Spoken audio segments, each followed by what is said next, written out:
संत रामपाल जी महाराज एक ऐसे महान संत जिन्होंने अपनी सतभक्ति, तत्व ज्ञान, करुणा और सेवा के बल पर समाज में नई मिसाल कायम की है। संत रामपाल जी महाराज की अगुवाई में उनके सभी सतलोक आश्रमों से समाज कल्याण के अद्भुत कार्यों ने समाज को सुनहरे भविष्य की एक नई उम्मीद दिखाई है। संत रामपाल जी महाराज से नाम दीक्षा लेने के बाद लाखों लोगों की लाइलाज बीमारियां जैसे कैंसर, एड्स आदि ठीक हुई। संत जी के ज्ञान से प्रेरित होकर उनके अनुयायियों ने लाखों यूनिट रक्तदान किया। संत जी ने लाखों बहन बेटियों का दहेज मुक्त विवाह करवाया।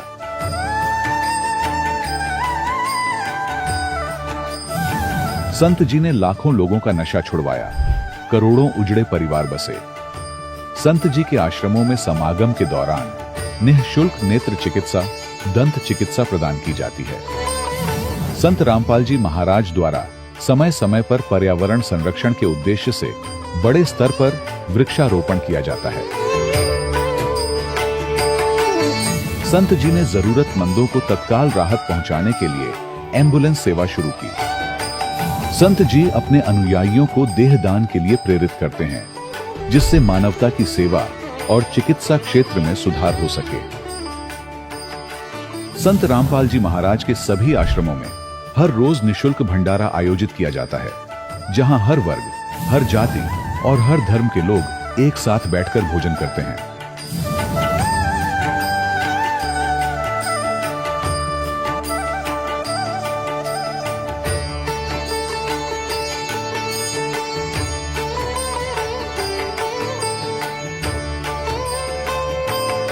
संत रामपाल जी महाराज के आश्रम में हजारों बुजुर्गों को सम्मान और प्यार के साथ जीवन जीने का अवसर मिलता है।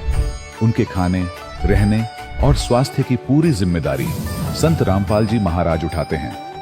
अनाथ बच्चों के लिए संत रामपाल जी महाराज के सभी आश्रम किसी वरदान से कम नहीं। यहाँ उन्हें शिक्षा, संस्कार और भविष्य के लिए बेहतर अवसर प्रदान किए जाते हैं।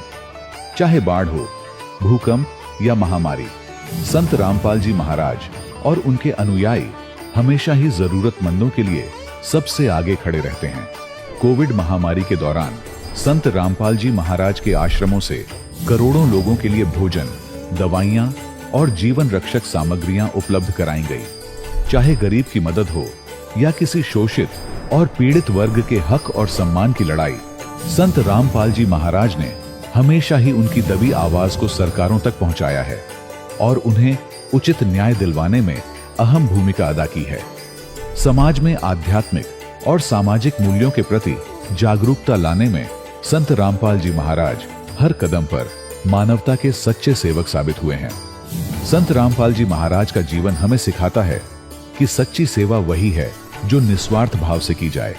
आइए हम भी इस महान सेवा के कार्य में इस महान संत से जुड़ें और संत रामपाल जी महाराज से नाम दीक्षा लेकर अपने जीवन को धन्य बनाएं।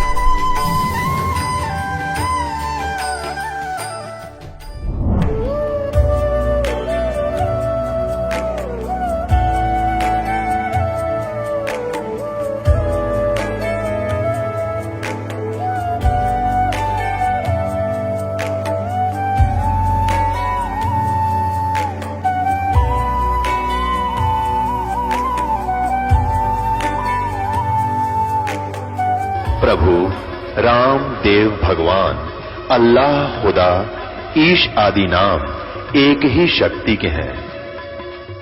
वो कैसा है, कहां है, कैसे मिलता है, किसने देखा है? ये प्रश्नवाचक चिन्ह पूर्ण रूप से हटाने के लिए अवश्य सुनिए जगत गुरु तत्वदर्शी संत रामपाल जी महाराज के अमृत वचन, सर्व पवित्र धर्मों के पवित्र शास्त्रों के आधार पर। सत साहिब दर्शकों, जब इंसान अपने धर्म में सुखदायक बताई गई हर भक्ति विधि को अपनाता है हर पूजा पाठ करता है, व्रत रखता है, मंत्र जाप करता है, लेकिन फिर भी उसकी परेशानियां और बीमारियां कम होने की बजाय बढ़ती ही जाती हैं, तो उसका भगवान के ऊपर से भरोसा उठने लगता है। दर्शकों, कुछ ऐसी ही कहानी थी छत्तीसगढ़ के रहने वाले चित्र कुमार जी की।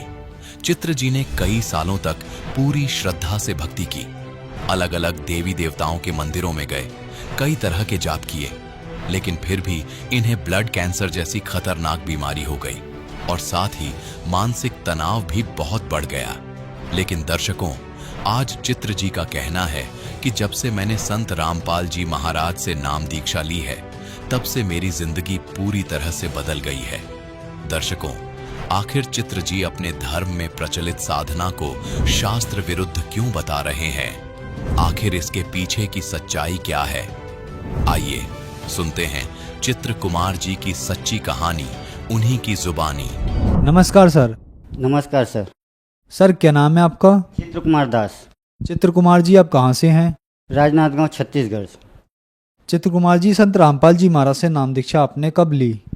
12 सितंबर 2020 को सर। संत रामपाल जी महाराज से नाम दीक्षा लेने से पहले क्या आप कोई भक्ति साधनाएं भी करते थे? जी सर, जो सभी देवी देवताओं की जैसे ब्रह्मा विष्णु महेश की पूजा करते आ रहे थे हमारे माता पिता जी लोग, बस वही साधनाएं हम लोग भी कर रहे थे सर, जिससे हमको कोई लाभ नहीं हुआ।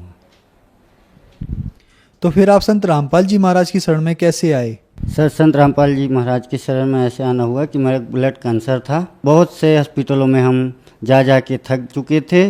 हमको डॉक्टर ने भी जवाब दे दिया था कि आपको ऑपरेशन करना पड़ेगा और ऑपरेशन करेंगे तो आप की मृत्यु भी हो सकती है, ऐसे करके हमको डॉक्टर ने जवाब दे दिया था सर। राजनांदगांव हॉस्पिटल में गए थे सर। राजनांदगांव का हॉस्पिटल, ऐसे जितने भी हॉस्पिटल है वहाँ हम सभी हॉस्पिटल में गए थे, जहाँ शासकीय हॉस्पिटल है, प्राइवेट हॉस्पिटल है, इन सब में जाने के बाद हमको रायपुर रिफ़र किया गया, गवर्नमेंट हॉस्पिटल मेकाहारा रायपुर का। वहाँ से हम लोग त्रस्त होने के कारण वहाँ से भी हम लोग डिस्चार्ज करा लिए। उसके बाद हम लोग ये एम्स करके रायपुर में सबसे बड़े हॉस्पिटल है, एम्स में भी गए थे। एम्स में 10 दिन रहा। 10 दिन के बाद हमको वहाँ भी वो कुछ आराम नहीं आया, फिर वहाँ से हमको डिस्चार्ज किया गया। फिर हम लोग डायरेक्ट घर आए। घर में थोड़ा बहुत और बचा खुचा पैसा पकड़ के फिर गए रायपुर कमला हॉस्पिटल करके। वहाँ पे हमको ये जवाब दे दिया कि आप ऑपरेशन जैसे कराओगे तो ऑपरेशन कर देंगे, कोई दिक्कत नहीं, लेकिन इसमें आपकी मृत्यु भी हो सकती है, ऐसे करके हमको डॉक्टर ने जवाब दिया। तो हम लोग ऑपरेशन नहीं कराए, वापस घर आ गए। सर, जैसे कि आपने बताया कि संत रामपाल जी महाराज की शरण में जाने का मुख्य कारण आपको ब्लड कैंसर था, तो संत रामपाल जी महाराज से नाम दीक्षा लेने के बाद क्या आपका ब्लड कैंसर ठीक हुआ, और ठीक हुआ तो कैसे हुआ? सर, जो बताते हैं रामपाल जी महाराज, वो उनके बताए हुए भक्ति मार्ग पर चलने पर ही ब्लड कैंसर हमारा ठीक हुआ। धीरे धीरे करके कट गए सारी परेशानियां, अभी हमको कोई तकलीफ नहीं है। आप कैसे संत रामपाल जी महाराज की शरण में गए?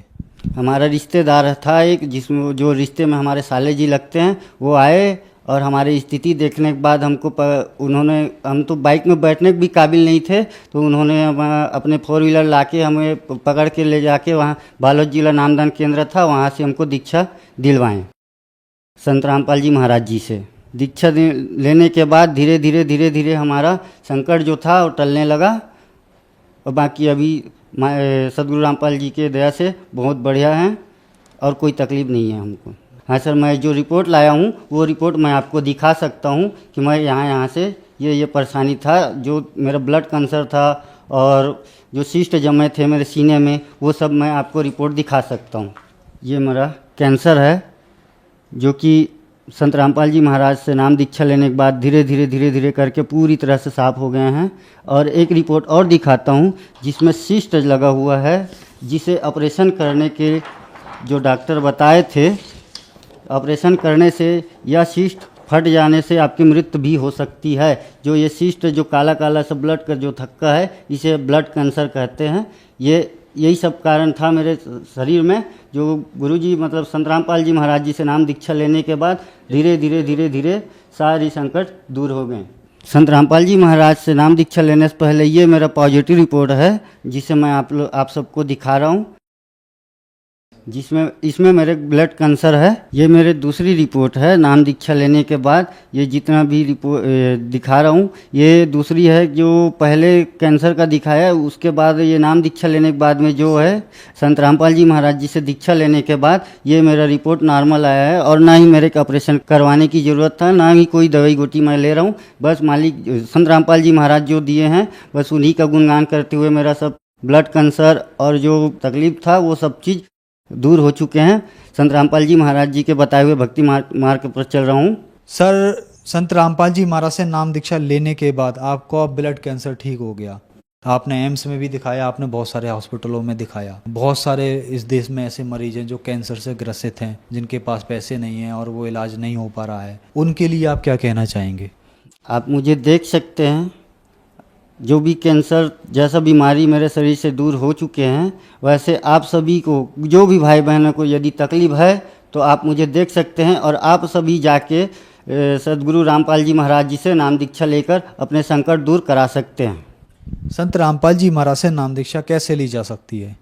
संत रामपाल जी महाराज से नाम दीक्षा ऐसे ले जाते हैं जैसे सत्संग आते हैं संत रामपाल जी का, उनके नीचे पीली पट्टी जो चलता है उसमें नंबरों रहते हैं, व्हाट्सएप नंबर और सभी नंबर रहते हैं, जिसमें आप अपना नाम पता पूरा बताकर संत रामपाल जी महाराज से नाम दीक्षा ले सकते हैं। धन्यवाद सर। दर्शकों, अभी आपने सुने संत रामपाल जी महाराज से दीक्षा प्राप्त करके सुखी हुए भक्त के अनुभव।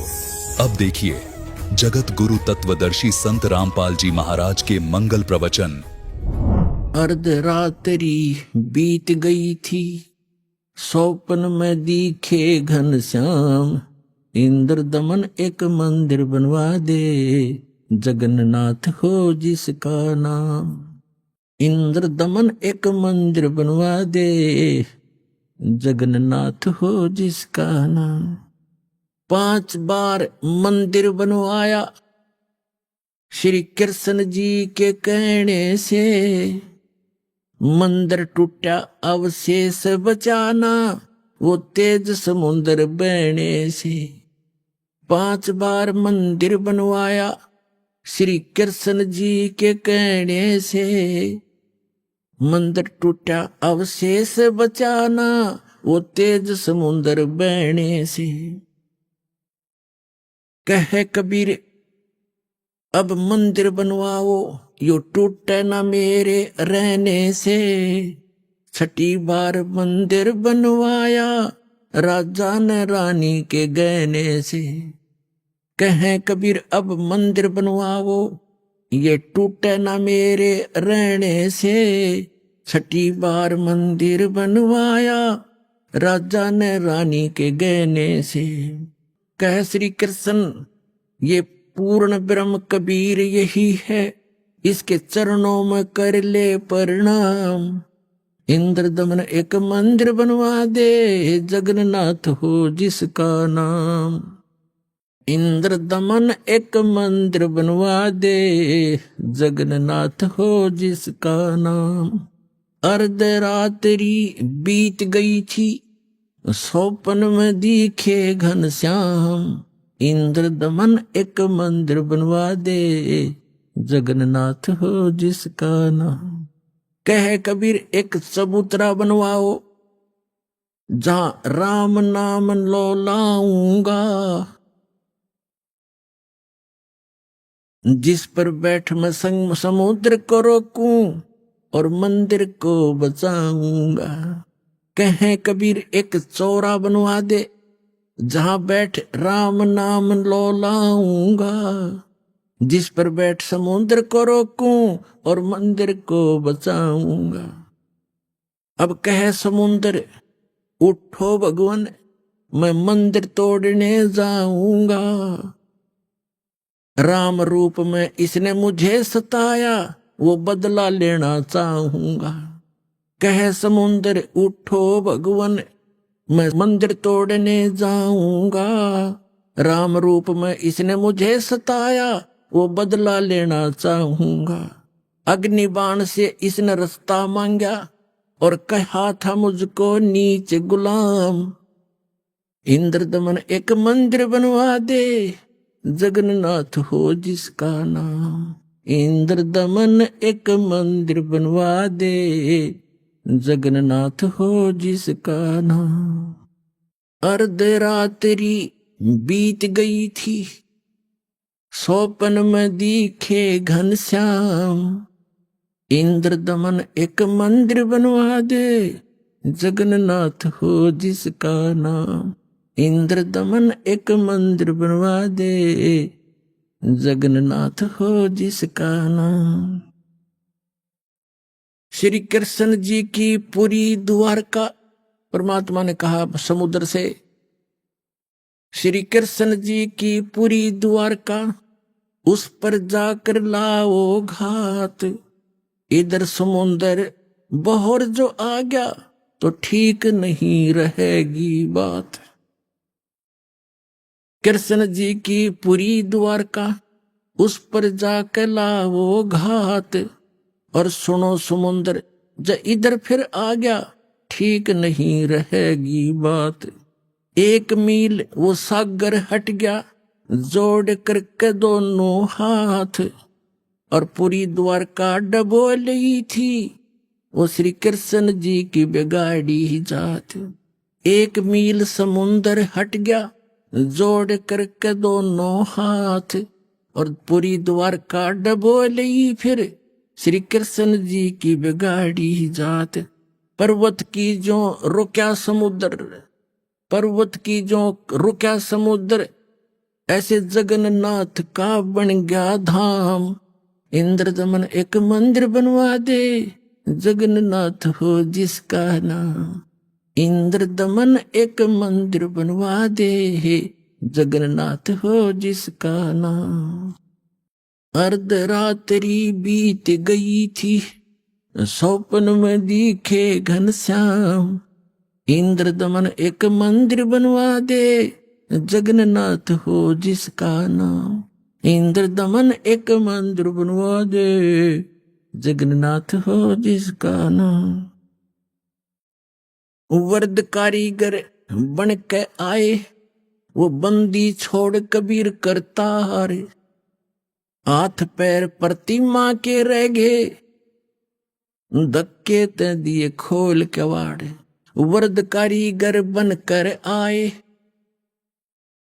बंदी छोड़ कबीर करतार।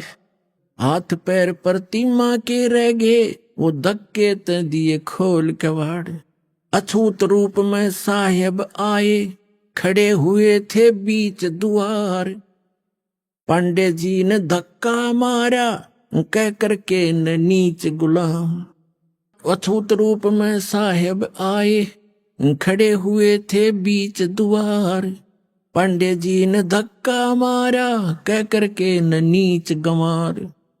कोड लग्या वो पांडा रोवे, और काया का गल गया सब साम। इंद्र दमन एक मंदिर बनवा दे, जगन्नाथ हो जिसका नाम। इंद्र दमन एक मंदिर बनवा दे, जगन्नाथ हो जिसका नाम। इंद्र दमन एक मंदिर बनवा दे, जगन्नाथ हो जिसका नाम।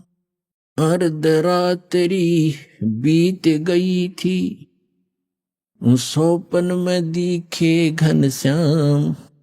इंद्र दमन एक मंदिर बनवा दे, जगन्नाथ हो जिसका नाम। इंद्र दमन एक मंदिर बनवा दे, जगन्नाथ हो जिसका नाम। चरण धोकर पांडे ने पिए, ज्यों की तो फिर होगी खाल। और कह कबीर सुनो सब पांडा, यहाँ पर छुआ छात की न चाले चाल। चरण धोकर पांडे ने पिए, ज्यों की तो फिर होगी खाल। कह कबीर सुनो सब पांडा, यहाँ छुआ छात की न चाले चाल। जय कोई छुआ छात करेगा, उसका भी होगा यही हाल। एक पत्तल में दोनों जिम्मे, वहां पंडा गुलाम राम पाल। जय कोई छुआ छात करेगा, उसका भी होगा यही हाल।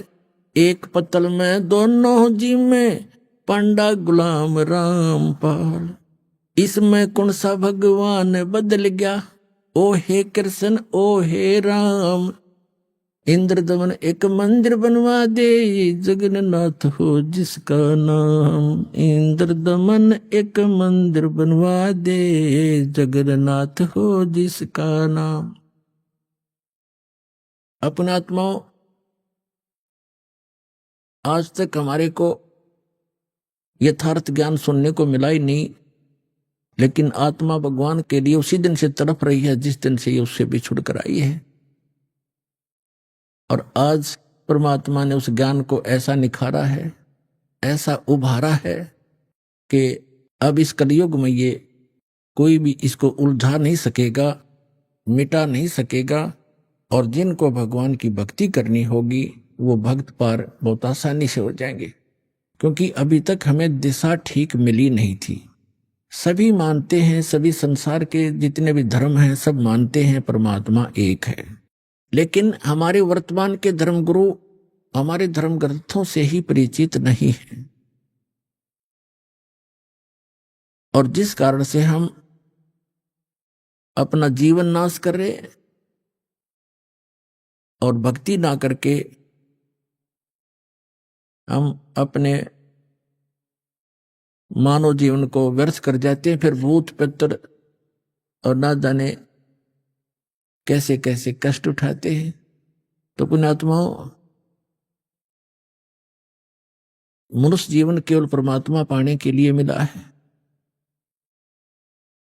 और जब तक हमें सतगुरु नहीं मिलेंगे, सच्चा ज्ञान नहीं मिलेगा और कंप्लीट कोर्स ऑफ वर्शिप नहीं मिलेगा, तब तक हम से कितना प्रयत्न भी करें, भक्ति भी करें, दान भी करें और चाहे अन्य कोई भी तीर्थ भी करते रहे, उससे कोई लाभ नहीं होगा। अपने आत्मा परमात्मा की लीला, परमात्मा की महिमा में लिखा हुआ है। परमात्मा लीला भी ऐसे ही करते हैं और हमारे सदग्रंथ भी उसको सेकंड करते हैं, उसको प्रमाणित करते हैं, समर्थन करते हैं।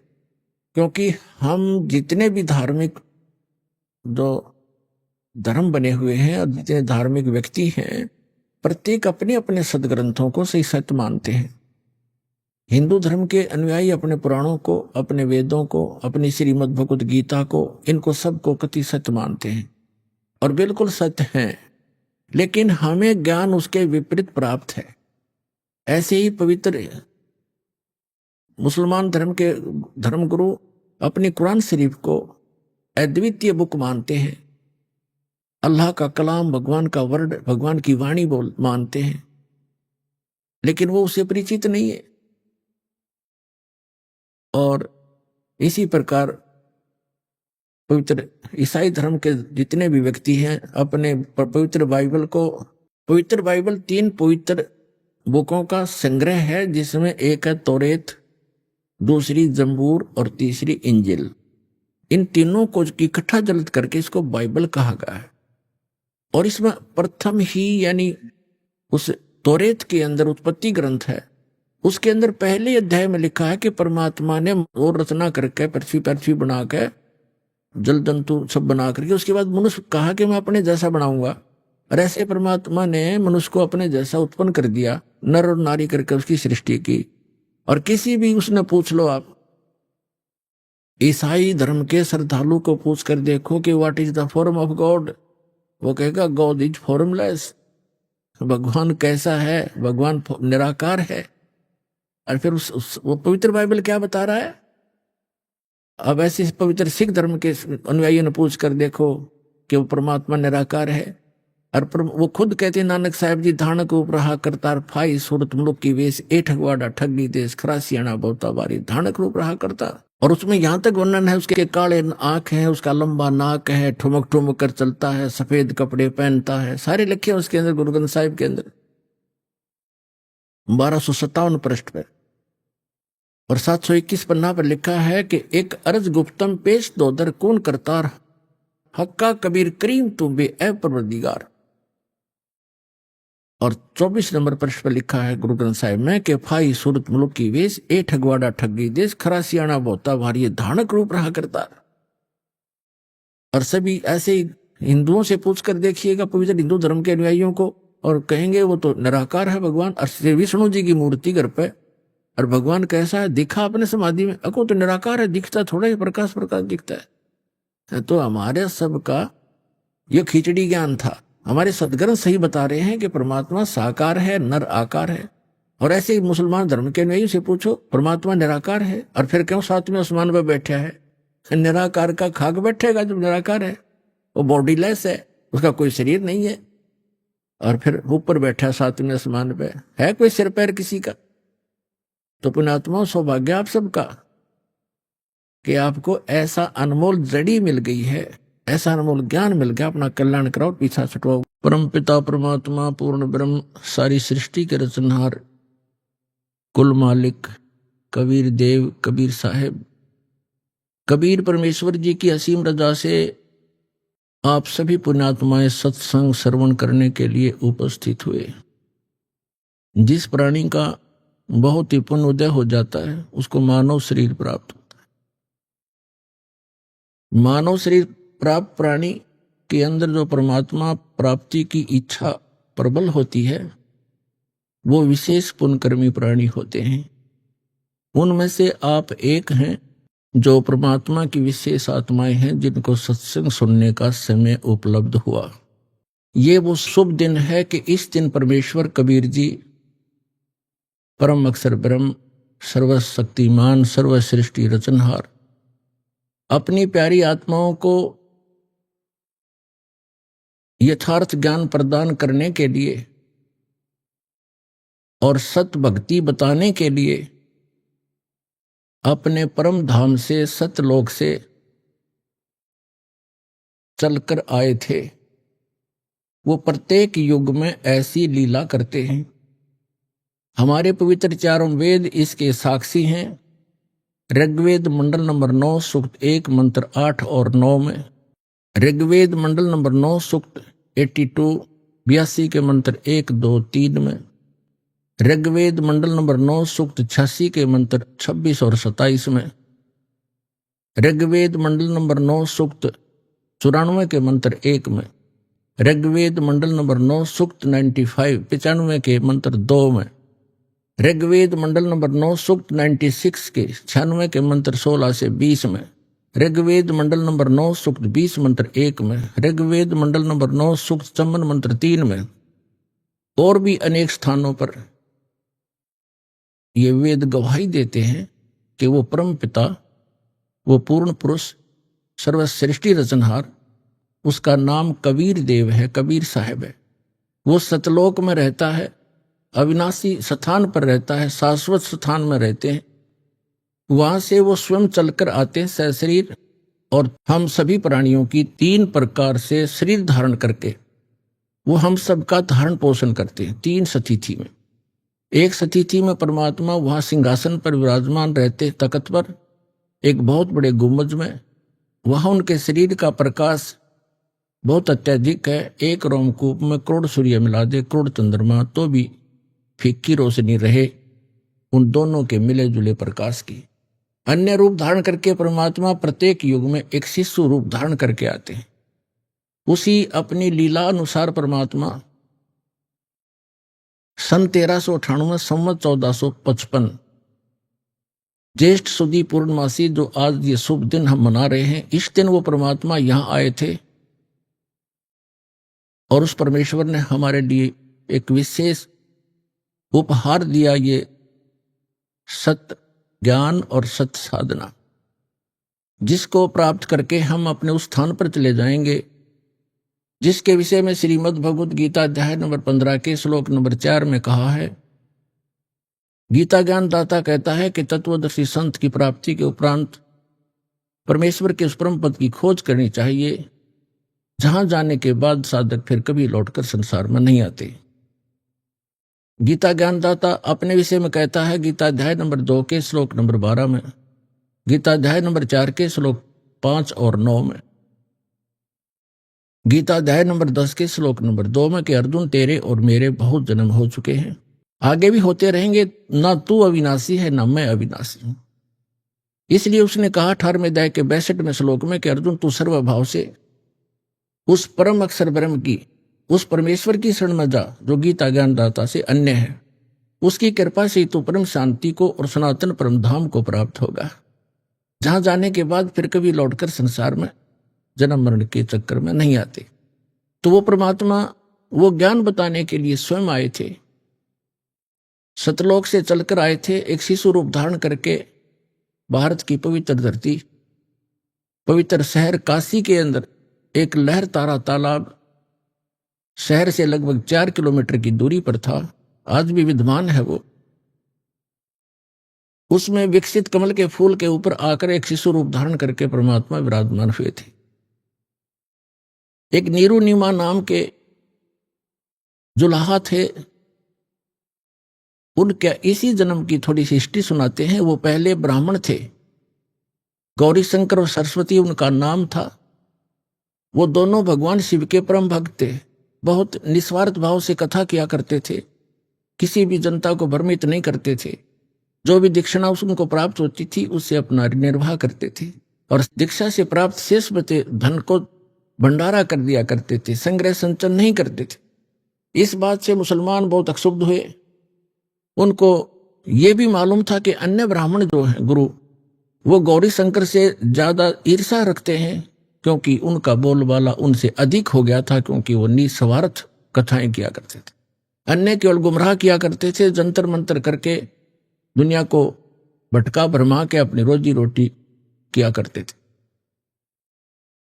मुसलमानों को इस बात की चिंता हुई कि ये गौरी शंकर हिंदू धर्म का प्रचार घना कर रहा है और इसको मुसलमान बनाया जाए। उनको यह भी मालूम था कि अन्य धर्मगुरु जो ब्राह्मण हैं वो इससे ईर्षा रखते हैं, इसका साथ नहीं देंगे, जिस कारण से उनको उसी जन्म में बाई फोर्स मुसलमान बना दिया था। पहले निर्वाह चलता था दीक्षा से, लेकिन फिर वो दीक्षा बंद होगी, वो मुसलमान बना दिए गए। उनका नाम रख दिया नीरू और नीमा। नूर अली नाम रख दिया गौरी शंकर का, और सरस्वती का नाम रख दिया नियामत। उसको अब भ्रंश करके जैसे कहने लग जाते हैं, नीरू और नीमा कहने लगे। अब उनके सामने दो समस्याएं खड़ी हुई, एक तो निर्वाह की, दूसरी गंगा स्नान मुसलमान नहीं कर सकते थे उस पंचगंगा घाट पर, जिस कारण से नीरू और नीमा ने अपने निर्वाह के लिए जुल्हाए का कार्य शुरू कर दिया। उसमें कोई पैसा नहीं लगता था, 3-4 डंडे गाड़ लिए जाते हैं, खड्डी बना ली जाती है, उसमें वो परमात्मा के जो मुंह बोले माता पिता हुए वो अपना निर्वाह करने लगे। अब उनके सामने दूसरी समस्या ये थी कि वो गंगा में स्नान नहीं कर सकते थे, और प्रतिदिन स्नान करके अपनी नित्य क्रिया करना उनका एक स्वभाव बन गया था। भले ही वो मुसलमान बन गए थे, भले ही नमाज भी करने लग गए थे, लेकिन भगवान शंकर की श्रद्धा उनके हृदय से गई नहीं थी। अब वो प्रतिदिन स्नान करने के लिए लहर तारा नामक तालाब पर जाया करते थे। ब्रह्म मुहूर्त में प्रतिदिन स्नान करके आते थे। और लहर तारा तालाब कैसे बना था? वर्षा के दिनों में दरिया गंगा बहुत फुल भर के चलती है, कई बार ओवरफ्लो भी कर जाती है, और लहरों के द्वारा गऊ घाट के ऊपर से लहरों से पानी उछल उछल कर एक गड्ढे में चला जाया करता था, और वो एक बहुत बड़े सरोवर का रूप बना लेता है। उसके अंदर कमल के फूल विकसित हो जाते हैं, और गंगा का जल निर्मल रहता है, वो खराब होता नहीं। तो नीरू नीमा प्रतिदिन वहां स्नान करने जाया करते थे। ज्येष्ठ सुदी पूर्णमासी, आज ये जो शुभ दिन है, इस दिन वो परमात्मा सतलोक से चलकर आए और उसी लहर तारा तालाब में कमल के फूल पर एक शिशु रूप धारण करके विराजमान हुए। महर्षि स्वामी रामानंद एक ब्राह्मण थे, बहुत बड़े विद्वान माने जाते थे। उस समय काशी के अंदर वेदों, गीता और पुराणों के मर्मज्ञ ज्ञाता कहलाते थे। उन्होंने 1400 ऋषि बना रखे थे, प्रचारक चेले बना रखे थे ब्राह्मण। और स्वामी रामानंद जी ब्राह्मण के अतिरिक्त अन्य किसी को दीक्षा नहीं देते थे, शिष्य नहीं बनाते थे। उनमें से जो ब्राह्मण ऋषि थे 1400, उनमें से एक थे अष्टानंद नाम के, अष्टानंद ऋषि। वो भी प्रतिदिन स्नान करने के लिए उस लहर तारा तालाब पर जाया करते थे। वहां आसपास बहुत बड़ा घना जंगल था। सुबह सुबह शांत वातावरण में कुछ देर वहां बैठकर अपने गुरुदेव द्वारा बताई साधना को किया करते थे। उस दिन वो वहां पहुंचे हुए थे, अष्टानंद जी वहां बैठे हुए थे। आकाश से एक प्रकाश का गोला सा आया। अष्टानंद जी ने देखा कि ये आसमान से इतना तेज प्रकाश कैसे आ रहा है। कुछ ही अक्षण के अंदर वो गोला बहुत निकट आ गया और ऋषि अष्टानंद जी की आंखें उस तेज को सहन नहीं कर सकी, आंखें बंद हो गई। जैसे हम कभी कभी सूर्य की तरफ देख लेते हैं तो हमारी आंखें ज्यादा समय तक नहीं देख पाती, तुरंत बंद हो जाती हैं, हमने साइड में करनी पड़ती है, नीचे को करनी पड़ती। और जब हम आंखें बंद करते हैं या वैसे साइड में दूसरी तरफ कर लेते हैं तो सूर्य का प्रकाश रहित आकार दिखाई देता है, वो गोला सा। इसी प्रकार जब अष्टानंद जी ने उस प्रकाश को देखा, उसकी आंखें नहीं देख पाई, आंखें बंद हो गई, तो क्या देखा कि प्रकाश रहित आकार दिखाई दिया, एक शिशु का। कुछ देर के बाद उसने आंखें खोली तो क्या देखा कि वो प्रकाश लहर तारा तालाब के एक कोने में सिमट गया।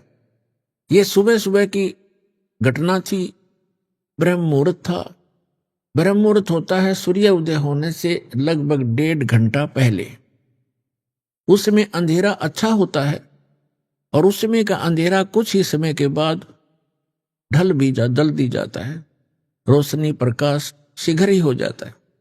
तो अष्टानंद जी उस समय बैठे थे। फिर उसने देखा, उसने विचार किया अष्टानंद जी ने कि आज मैंने ये क्या दृश्य देखा, ये मेरी कोई आंखों की भ्रांति है या कोई सचमुच कोई ये वस्तु थी। इसके विषय में उसने सोचा कि हो सकता है मेरी कोई भक्ति की उपलब्धि हुई हो। उसके लिए शंका समाधान के लिए वो तो उठकर चल पड़े, स्वामी रामानंद जी के पास गए और उनसे सब आंखों देखा विवरण बताया कि हे स्वामी जी, हे गुरुवर, आज आपके बालक ने ऐसे बहुत तेज प्रकाश देखा, ऊपर से आ रहा था बहुत स्पीड से, जैसे तारा सा टूटा करता है। और जो ही वो निकट आया मैंने देखा तो मेरी आंखें बंद हो गई, सहन नहीं कर सकी उस तेज को। आंखें बंद हुई तो मैंने क्या देखा गुरुवर कि एक शिशु रूप दिखाई दिया। दोबारा मैंने आंखें खोली तो सामने क्या देखा कि वो प्रकाश उस लहर तारा तालाब के एक कोने में सिमट गया। फिर मुझे कुछ दिखाई नहीं दिया अंधेरे। ये मेरी कोई भक्ति की उपलब्धि है या कोई मेरी भ्रमना है, भ्रांति है? इसका समाधान कीजिए। स्वामी रामानंद जी ने कहा कि बेटा, ऐसे जो लक्षण होते हैं वो ऊपर के लोकों से अवतार गण आते हैं और वो यहाँ किसी माता के बहन के गर्भ में रहेगा और फिर यहाँ आके अपनी जीवन लीला करेगा। अब जैसा भी स्वामी रामानंद जी को ज्ञान था उसने अपने शिष्य का समाधान कर दिया। इनको इतना ही मालूम है कि इनके भगवान श्री राम, श्री कृष्ण और भी जितने ये 9-24 अवतार बताते हैं, ये सभी मां से ही जन्म लेकर के उन्होंने यहां लीलाएं की। इनको उस अजन्मा भगवान की जानकारी नहीं है, इसलिए अपने शिष्य का जैसा शंका समाधान वो कर सकते थे कर दिया। अष्टानंद जी संतुष्ट हुए। उधर से क्या था कि नीरू नीमा बहुत वर्षों विवाह को हो चुके थे, उनका संतान नहीं थी। और जिस बहन को संतान ना हो उसको केवल एक ही वस्तु की डिमांड रहती है, वो कहीं जा ले जाए। क्योंकि हमारे समाज का कुछ ऐसा ढांचा बिगड़ गया, ऐसी परंपरा बिगड़ गई हमारे अंदर, ये ऐसा समा गई ये लोक लाज कि जिस बहन को पुत्र ना हो वो सहन नहीं कर सकती कि लोग उसे बांझ कहें, चाहे परमात्मा की रजा से ही उसको बच्चे ना हो रहे हो। तो काफी वर्ष बीत गए थे, वो लगभग 60 वर्ष के आयु होगी थी उन नीरू और नीमा की, उनका संतान नहीं थी। और ऐसे ही कोई आकर के टोक देता है, कोई रिश्तेदार, कोई अड़ोस पड़ोस का, और घर आके चर्चा कर देता है कि आपको कोई संतान नहीं है, एक बालक तो चाहिए था। अब वो ना चाहते हुए भी अगर थोड़ी बहुत भूल गिरे तो इस तरह की कोई न कोई इंजेक्शन युग काल लगवा ही देता है।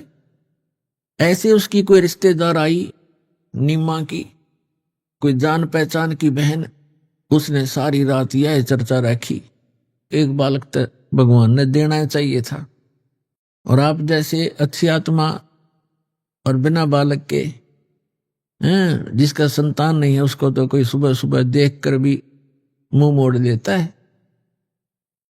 ये हमारे धर्म गुरुओं की कमी रही है कि उन्होंने ऐसा भ्रम जाल फैला दिया कि जिसका संतान नहीं है वो आदमी, वो व्यक्ति मनहूस है। और पुण्यात्मा इस तत्व ज्ञान के आधार से परमात्मा कहते हैं जो सत भक्ति करते हैं, जो भगवान की भक्ति करते हैं, संतान है या नहीं है, वो दोनों ही उच्च हैं। और उनमें से जिसको संतान नहीं है वो परमात्मा की विशेष कृपा पात्र है, जो भक्ति कर रहे हैं। ये ना समझना कि जिनके संतान है वो कृपा पात्र नहीं है।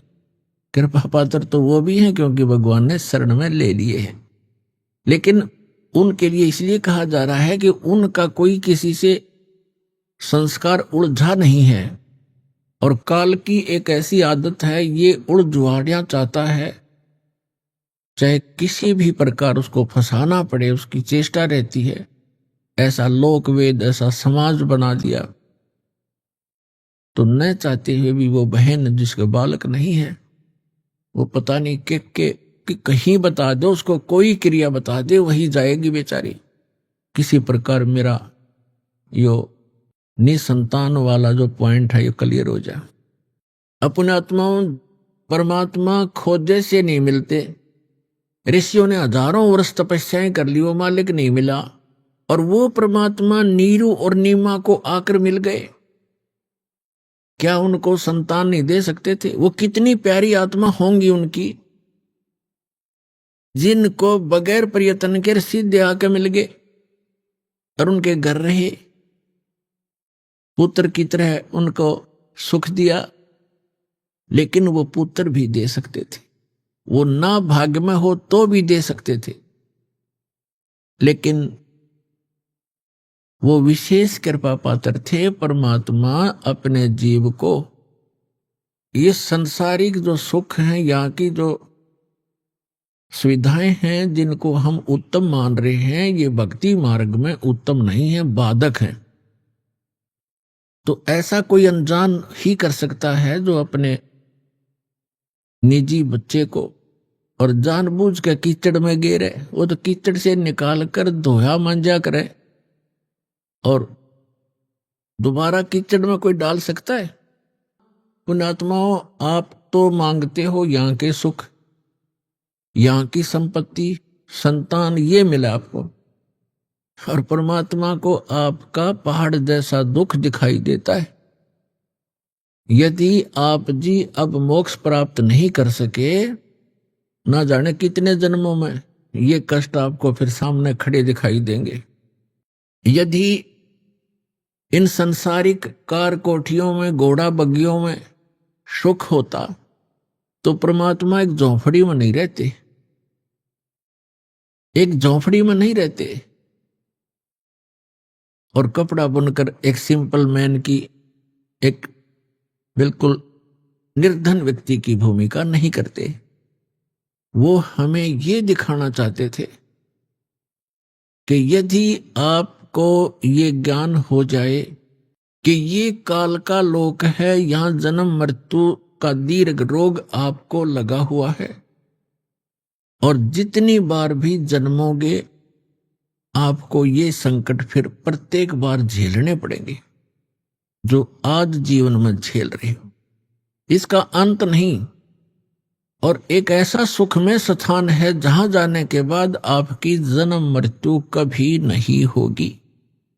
और वहां आपका मनुष्य शरीर होगा, आपके बच्चे होंगे, आपकी पत्नी होगी, आपका संतान होगा, एज इट इज होगा, आपका परिवार होगा, वो कभी मृत्यु को प्राप्त नहीं होगा। और यहां आप सारा जीवन इन्हीं की सुरक्षा में लगे रहते हैं और पता नहीं कब बिजली गिर जाए। केदारनाथ नाम के एक धार्मिक स्थान के ऊपर बहुत भयंकर फ्लड आ गया। लगभग 20,000 वहां श्रद्धालु और आसपास के क्षेत्र के लोग मारे गए। बताओ, अब वो बेचारे अपने परिवार के लिए ही बैठे थे, मेरा बच्चा ऐसे हो जाए, मेरी बेटी ये बन जा, पुत्र अच्छा नौकर लग जा, नौकरी लग जा, ऐसे हो जा, धन बन जा। खाक बन गया यहाँ पर, उनकी लाशों भी नहीं मिल लिए, दब गए टनों मन मिट्टी के ढेर में, खोजत भी ना पाओ है। तो परमात्मा ये दिखाना चाहते हैं, आप जिस लोक में रह रहे हो और जो वस्तुएं आप डिमांड कर रहे हो, ये मांगण की कोई ना, ये तो मैं आप ही दे दूंगा जो तुम्हें आवश्यकता पड़ेगी। और हम केवल एक उद्देश्य लेकर आते हैं, ये हो जाए, वो हो जाए, वो हो जाए। ये तो हो जाएंगे, लेकिन वो काम रह जाएगा जिसके लिए आप यहाँ आए हो। फिर इनका क्या करोगे? क्या मांगो कुछ स्थिर ना रहा ही, देखत नैन चला जग जाई। 1 लाख पूत 1.25 लाख नाती, उस रावण का जो दीवान बाती। आप क्या मांगोगे भगवान से? एक पुत्र मांग लोगे,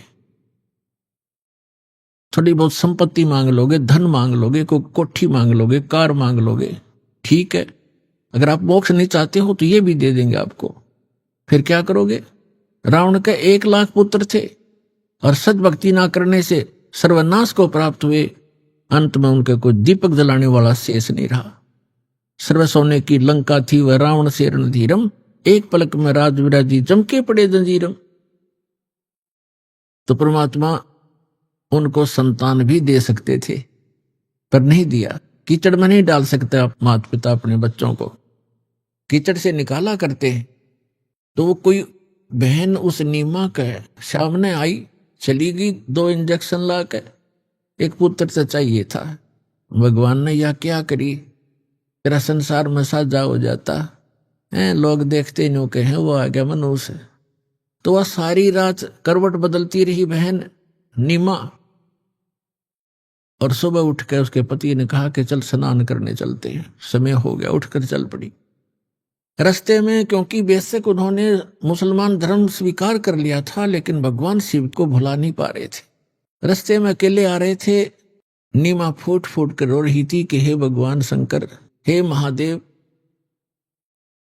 मुझ दासी को भी एक खिलौना दे देते, मेरा भी संसार में मुंह ऊपर को करके जीने का साधन बन जाता। अभी आपने सुने संत रामपाल जी महाराज के मंगल प्रवचन। आइए अब सुनते हैं संत रामपाल जी महाराज से नाम दीक्षा लेकर सतभक्ति करके अद्भुत लाभ प्राप्त करने वाले अनुयायी के विचार। दर्शकों, कभी आपने सोचा है कि जब कोई व्यक्ति पूरी श्रद्धा और विश्वास से भक्ति करता है, मंदिर जाता है, व्रत करता है, लेकिन फिर भी उसका जीवन दुखों और बीमारियों से घिरा रहता है, तो ऐसे में उस पर क्या बीतती है? दर्शकों, ऐसी ही कहानी थी बिहार के रहने वाले ब्रजेश कुमार जी की। ब्रजेश जी बचपन से ही अपने धर्म में प्रचलित हर साधना को करते थे। ये मंदिर भी जाते थे और व्रत भी रखते थे, लेकिन अफसोस, इतनी भक्ति साधना करने के बावजूद भी इन्हें निराशा ही हाथ लगी और ये धीरे धीरे नशे की गिरफ्त में चले गए। लेकिन दर्शकों, आज ब्रजेश जी का कहना है कि जब से मैंने संत रामपाल जी महाराज से नाम दीक्षा ली है और उनकी बताई हुई शास्त्रानुसार भक्ति को अपनाया है, तब से मेरी नशे की लत बिना किसी दवा के खुद ब खुद छूट गई है।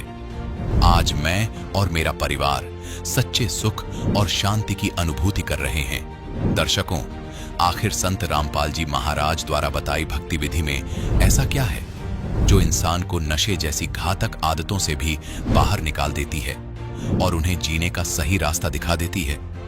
आइए सुनते हैं ब्रजेश कुमार जी की कहानी, उन्हीं की जुबानी। नमस्कार सर। नमस्कार सर। सर क्या नाम है आपका? ब्रजेश कुमार, ब्रजेश जी आप कहाँ से हैं? बिहार मधेपुरा जिला से।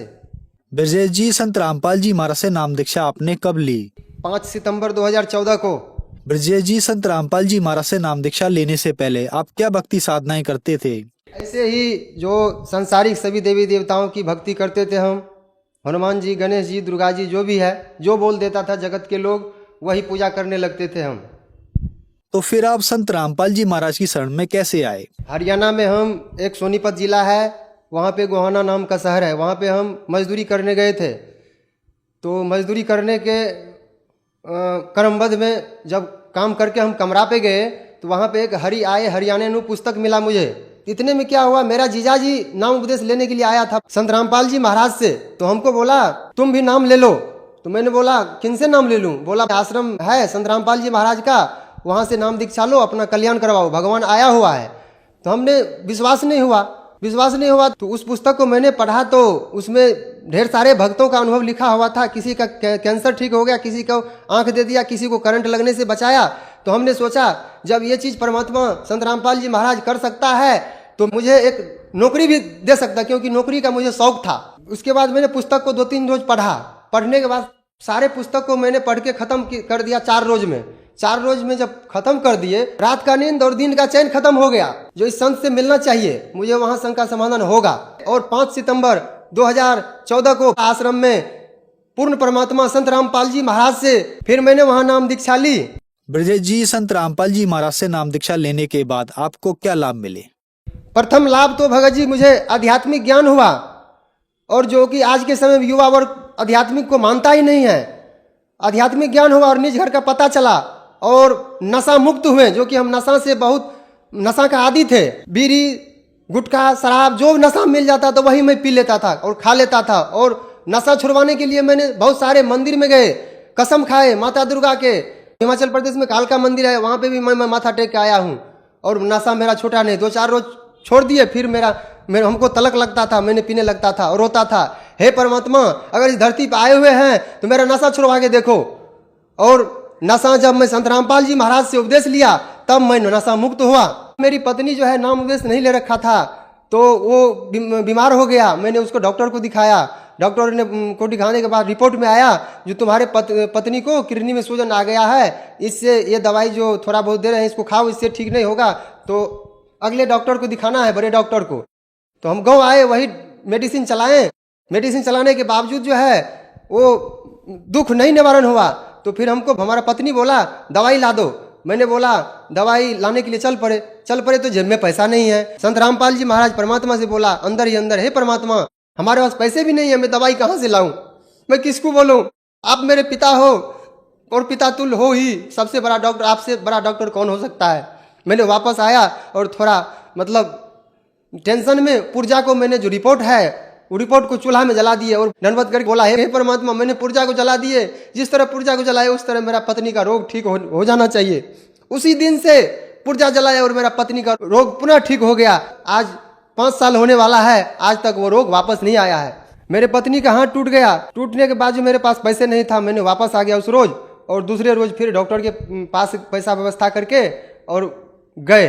तो मैंने परमात्मा से हृदय से प्रार्थना की, संत रामपाल जी महाराज से, हे परमात्मा आप तो सब कुछ समर्थ हैं, सृजनहार हैं, तो क्या मेरी पत्नी का हाथ टूटा हुआ है तो रोग नहीं ठीक कर सकते हो? आप जोड़ भी सकते हो। मैंने पत्नी को चैलेंज कर दिए, जो आज हमारा संत रामपाल जी महाराज आपकी टूटी हड्डी को जोड़ देगा तो क्या आप दीक्षा ले लोगे? तो वो बोला हाँ ले लेंगे, जब ऐसा चमत्कार कर सकता है तो वो भगवान ही हो सकता है। मैंने बोला ठीक है, सोच समझ के बोलो। बोला नहीं मैं सोच समझ के बोल रहा हूँ। फिर मैं डॉक्टर के पास गए, वहाँ पे जब एक्सरे दिखाए, रिपोर्ट दिखाए डॉक्टर को, तो बोला कि इसमें थोड़ा सा चोट है, ये सब ठीक हो जाए, 1-2 कैल्शियम का टैबलेट खाएगा ठीक हो जाएगा। फिर हमारे पत्नी को विश्वास नहीं हो गया, क्योंकि मैं पहली बार हम ही पहली बार रिपोर्ट दिखाने डॉक्टर को गए थे। फिर पत्नी अपने से रिपोर्ट लेकर के एक्सरे और दिखाने के डॉक्टर के पास गया, फिर वही बात बोला, फिर भी पत्नी को विश्वास नहीं हुआ। फिर तीसरी बार गया, फिर डॉक्टर ने फटकार लगाया वहाँ से, जो मूर्ख बना रही हो, तुम जाओ यहाँ से, भागो। फिर घर आते आते मैंने बोला अब तो हमारे परमात्मा संत रामपाल जी महाराज से नाम लोगी ना? तो बोला जो हाँ लेंगे। फिर मेरी पत्नी भी नाम दीक्षा ले और जैसे जैसे मंत्र सुमरन किया वो 1 महीना के अंदर ठीक हो गया बिल्कुल संत रामपाल जी महाराज की कृपा से। तीसरा लाभ मुझे ये मिला जो मैंने 2016 में 28 फरवरी को मैंने पोजल ले लिया था। मतलब मेरा नाम खंड था, क्योंकि परमात्मा बताता है जब लग हंसा हमरी आना काल लगे न तेरा बाना। क्योंकि मैं संत रामपाल जी महाराज के मर्यादा से बाहर था, क्योंकि काल का बहुत प्रभाव था, नाम टूट गया था मेरा, फिर भी भक्ति कर रहे थे। मैंने पोजल ले लिए। पोजल लेने के बावजूद जो है मेरा शरीर में विष फैल गया। विष फैलने के बाद डॉक्टर के पास ले गया। डॉक्टर के पास जब गए वहाँ पे हम, तो मेरा ट्रीटमेंट जैसे ही लगाया तो मेरा शरीर का जो दूसरा शरीर है, सूक्ष्म शरीर है, वो बाहर करके अलग हो गया। मतलब 5 कदम आगे मैं देख रहा था अपने पंचभौतिक शरीर को, जो क्या क्या मेरा शरीर को कर रहा है। फिर इसके बाद मैंने क्या किया, चलो अब यहाँ नहीं रहना है, सतलोक जाना है। मैं मंत्र सुमरन कर रहा था। मंत्र सुमरन करते करते मैंने 8वां कमल पहुँचा। 8वां कमल जो सरस कमल है ज्योति निरंजन का, उस लोक में पहुँचा। उस लोक से मैं जब देखे हम प्रकाश ही प्रकाश, तो हम सोचे कहीं सतलोक तो नहीं आ गए। फिर याद आया जो ये सतलोक नहीं है, सतलोक जाने के लिए तो परमात्मा बताता है जो सतनाम और सारनाम चाहिए, क्योंकि मुझे तो प्रथम मंत्र ही मिला है। फिर मैं भटक गया वहाँ पे, और इसके बाद जो है परमात्मा वहाँ प्रकट हुआ 8वां कमल में। वहाँ से मुझे धर्मराज के लोक में लाया, और धर्मराज के लोक में लाने के बाद मुझे सबसे पहले मैं नरक देखा। नरक का तो भगत जी उसका वर्णन ही नहीं किया जा सकता है। जो जीव तो यहाँ पे थोड़ी सी सुख में भगवान को भूल जाता है, लेकिन वहाँ जाने के बावजूद जो है पता चलता है। जब मैंने अपनी आंखों से नरक को देखा तो पता चला जो भक्ति किसे कहते हैं, भगवान किसे कहते हैं। फिर मैंने स्वर्ग देखा। इसके बाद परमात्मा जो है संत रामपाल जी महाराज धर्मराज के नगरी में आया, और जैसे ही संत रामपाल जी महाराज को देखा धर्मराज कुर्सी खाली करके खड़ा हो गया और बोला, तेरा हंस तो स्वयं गलती करके आया है, मेरा क्या दोष है इसमें। तो परमात्मा भी रो रहा था और हम भी रो रहे थे। रोने के बाद परमात्मा बोला, जो मेरा हंस का रिकॉर्ड बुक निकालो। वहाँ पे तो ये हर एक हंस आत्मा को जो रिकॉर्ड बुक है वहाँ पे, जैसे यहाँ पे कचहरी कोर्ट कचहरी में रहता है रिकॉर्ड बुक, उसी तरह हर एक हंस का वहाँ पे रिकॉर्ड बुक है। जैसे रिकॉर्ड बुक मेरा निकाला तो प्रथम मंत्र में ही इतना पूंजी हो गया था मेरा, इसका वर्णन नहीं किया जा सकता है। खोला भी नहीं ऐसे करके और बोला इस हंस को छोड़ो। परमात्मा बोला मुझे संत रामपाल जी महाराज, जो बेटा जाओ तुम उस स्कूल में। मैंने बोला उस स्कूल में मैं नहीं जाऊँगा पिताजी। परमात्मा उस स्कूल में नहीं जाऊँगा, क्योंकि वहाँ तो भक्ति करने ही नहीं देता है। वहाँ पे टेंशन ही टेंशन है, कभी पिताजी गाली देता है, कभी समाज गाली देता है। क्या करूँ, कैसे रहूँ, कुछ समझ में नहीं आ रहा है। मालिक मैं नहीं जाऊँगा वहाँ। संत रामपाल जी महाराज को मैंने बोला बेटा वहाँ जाना ही पड़ेगा, क्योंकि मेरा हंस वहाँ पे एक हंस पहुँच चुका है, वो भक्ति मार्ग से भटक जाएगा। तो इतने में हमको एक परमात्मा ने पुत्र दे दिया था, तो वो 1.5 महीने का था। फिर मैंने जैसे ये बात बोला तो हम परमात्मा को बोले हम नहीं जाऊँगा पिताजी, उस स्कूल में नहीं जाऊँगा। बोला बेटा जाओ, तुम्हें 100 वर्ष आयु प्रदान करता हूँ और भक्ति करके आना है अब की बार। फिर भी मैंने नहीं माना। फिर परमात्मा ने बताया बेटा तेरा एक ऐसा जन्म था, तूने एक बहन को छल से विष पिला दिया था, वही पाप तुमको आज भोगना पड़ रहा है। आज तू मेरे शरण में था, इसीलिए तेरा कर्म ये कट गया। फिर मैंने अपने शरीर में पंचभौतिक शरीर में प्रवेश किए, और तब ही तुरंत मैं उठ के बैठ गया और डॉक्टर को चैलेंज के साथ बोले, क्योंकि डॉक्टर साहब बोला था अब ये नहीं बच पाएगा, क्योंकि आज 62 वर्ष हो गया, ऐसा केस मुझे नहीं, ऐसा पेशेंट को हमने नहीं देखा है। फिर मैंने वहाँ से जब हमको परमात्मा छोड़ा भेजा वहाँ से, तो मैं शरीर में प्रवेश किया तो डॉक्टर भी हैरान रह गया।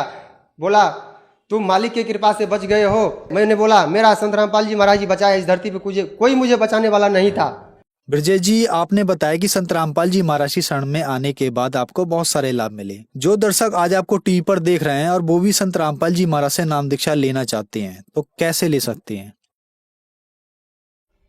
आज विभिन्न चैनलों पर संत रामपाल जी महाराज का प्रोग्राम आ रहा है, उसके नीचे पीले पट्टी आता है, उस पर नंबर रहता है, SMS करके पुस्तक मंगवाए और सत्संग सुने और अपना कल्याण करवाए। खास करके हम आज के युवा वर्ग के लोगों को कह रहे हैं, युवा वर्ग के भाइयों को कह रहे हैं, जैसे आज मेरा दुख दूर हुआ, आज हम भक्ति कर रहे हैं, भगवान को समझे, एक बार संत रामपाल जी महाराज का सत्संग सुने, ज्ञान को समझे और अपना कल्याण करवाएं। ये बार मनुष्य जन्म नहीं मिलेगा। धन्यवाद जी। सत साहेब।